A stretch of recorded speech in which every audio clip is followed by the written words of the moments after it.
nem sempre as notícias são positivas, mas a gente está aqui para te deixar bem informado e os bombardeios de Israel contra o Líbano preocupam muitas pessoas aqui no Brasil. Só no Líbano moram 18 mil pessoas que têm cidadania brasileira e também cidadania libanesa. Aqui no Brasil são mais de 3 milhões de libaneses. É uma grande comunidade libanesa no Brasil, então esse assunto interessa muita gente, preocupa. A gente vai acionar então agora ao vivo, direto de Nova York, o correspondente Eduardo Barão, que já está aqui com a gente. Boa tarde para você, Barão, bem-vindo. Vamos começar falando daí dos Estados Unidos, que já anunciaram o envio de novas tropas, enfim, de mais gente e mais navios para a região do Oriente Médio, mas você também apurou a preocupação do governo brasileiro em relação às pessoas do Brasil que estão no Líbano nesse momento, né, Barão? Por favor, suas informações.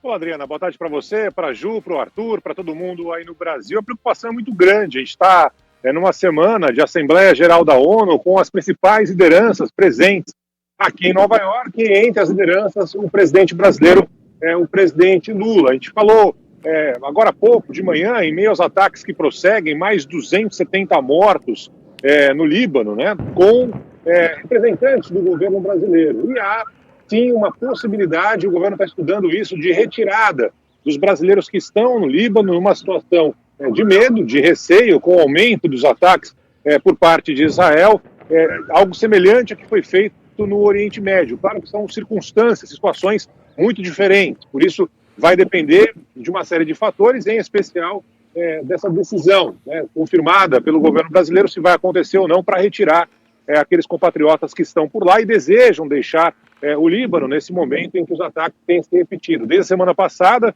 primeiro com aquela ação absolutamente inédita de explodir pagers de integrantes, seriam integrantes do grupo Hezbollah, depois de walkie-talkie, rádios comunicadores, e a partir de sexta-feira, com explosões sucessivas, e hoje o ataque mais violento dos últimos 18 anos no Líbano. Então, há a possibilidade do governo brasileiro organizar voos para tentar retirar, isso está sendo estudado, ainda não foi confirmado, mas retirar brasileiros que estão passando por dificuldades no Líbano. É uma situação que tem preocupado não só o governo brasileiro, mas também o governo americano. Hoje o Pentágono confirmou que vai enviar mais agentes para lá.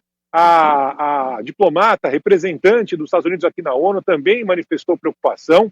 Há um receio de um aumento das tensões, não envolvendo apenas Israel, atacando o Hezbollah, atacando bases de outros grupos extremistas, terroristas, mas da entrada do Irã, por exemplo, nessa guerra, o que poderia ser um conflito entre nações. E aí, evidentemente, as circunstâncias são ainda mais complicadas. É um tema que estará em discussão na Assembleia Geral da ONU. Amanhã os debates começam efetivamente aqui em Nova York. Tem uma série de outras ações com diferentes focos, mas amanhã, evidentemente, que esse será um dos assuntos em destaque por aqui nos discursos das lideranças que estão reunidas. O líder libanês não veio aqui para Nova York, não vai participar da Assembleia Geral, no momento também que está sendo muito discutido, né, o papel da ONU no mundo inteiro, com 2 guerras em andamento, agora uma terceira a caminho, né? Enfim, é um cenário muito preocupante e por isso tudo isso vai ser tema de discussão aqui em Nova York. Adriana.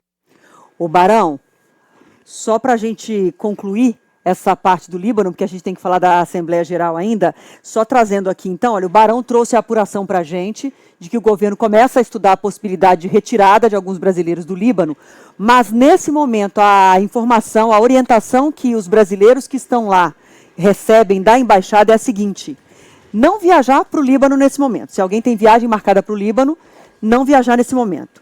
A Embaixada Brasileira ainda recomenda aos nacionais residentes no Líbano ou que estejam de passagem pelo país, para eles tentarem sair de lá, se ausentarem por meios próprios até o retorno à normalidade. Ou seja, brasileiros que moram, que trabalham ou que estejam temporariamente no Líbano, pela orientação nesse momento da embaixada, é tentar sair do país por meios próprios. E quem decidir não sair do país, quem decidir permanecer no Líbano, procurar evitar o sul do país, as zonas de fronteira ou outras áreas de reconhecido risco. É a mensagem que a embaixada está enviando para muitas pessoas dentro do Líbano nesse momento e orientando a todo mundo que estava com viagem marcada para cancelar e não viajar ao Líbano nesse momento. A gente sabe a dificuldade que é para quem está morando lá dentro. Eu falei, são 18 mil brasileiros, Barão, que têm nacionalidade libanesa e são brasileiros também. Eu falei mais cedo com a cônsul honorária do Líbano, que mora lá há muitos e muitos anos. Ela me disse que algumas pessoas ainda conseguem manter a normalidade, a rotina, nas áreas distantes dos bombardeios, mas onde tem bombardeio já tem um começo de pânico se instalando, né? Até porque agora saiu do sul, não está só lá na fronteira de Israel com o Líbano, foi para Beirute, novos ataques em Beirute, no leste do Líbano, então a situação complicou bastante, né, Barão? É um roteiro parecido com o que a gente acompanhou na faixa de Gaza, né, Adriana? Inicialmente, os ataques foram no norte de Gaza, até que as pessoas acabaram descendo rumo ao sul, e os ataques de Israel continuaram, né, com o objetivo de atingir terroristas, extremistas. O problema é que entre as bombas de Israel e os extremistas, terroristas, tem a população civil. Então, hoje, novamente, a informação é que entre esses mais de 270 mortos, né, mais 700 feridos, tem crianças, tem mulheres, que não são terroristas, não são extremistas, são civis. Então, esse é o grande receio, né? Mais uma vez a gente acompanhar essa situação semelhante ao que está acontecendo já desde os ataques que a gente acompanhou, os ataques terroristas em Israel em outubro passado, né? Faz um ano agora, Israel está perto dessa data, e o discurso continua sendo o mesmo, de que a guerra vai continuar por parte do primeiro-ministro Benjamin Netanyahu. Então, há uma preocupação muito grande nesse momento de diferentes nações que estão aqui, líderes que estão aqui em Nova York, mas o cenário é que não há, apesar de tentativas da ONU, né, nada que possa, nesse momento, mudar esse cenário. Pelo contrário, o que a gente está vendo é o crescimento da tensão, o crescimento dos ataques, mais mortes, mais conflito, enfim.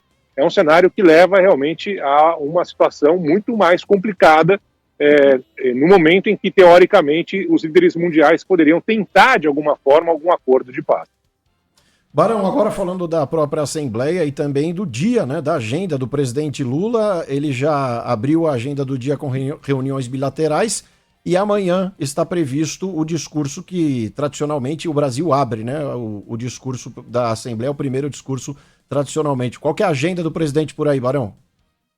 Pois é, Arthur. A Ju falou mais cedo, né? Ele se reuniu ao lado do ministro Haddad, né, com representantes de agências de risco para tentar melhorar um pouco essa imagem do Brasil. Agora ele está almoçando com líderes da Europa, o Olaf Scholz da Alemanha, também da Espanha, o Sánchez, o presidente, o Trudeau aqui do Canadá. Então, almoço que eles estão tendo agora aqui em Nova York. O presidente vai se encontrar ainda hoje à tarde com a Ursula von der Leyen, da União Europeia, e à noite, na verdade, fim da tarde, ele participa de 2 eventos privados, né, de 2 ONGs aqui, uma do magnata Bill Gates, ele vai ser entrevistado pelo Bill Gates, e também depois do Bill Clinton, o ex-presidente dos Estados Unidos, onde Lula vai receber um prêmio pelo trabalho dele na erradicação, da fome. Então ele vai ter esses 2 eventos logo mais aqui em Nova York. E amanhã ele faz o discurso na Assembleia Geral da ONU, nos debates, né, vai falar logo cedo,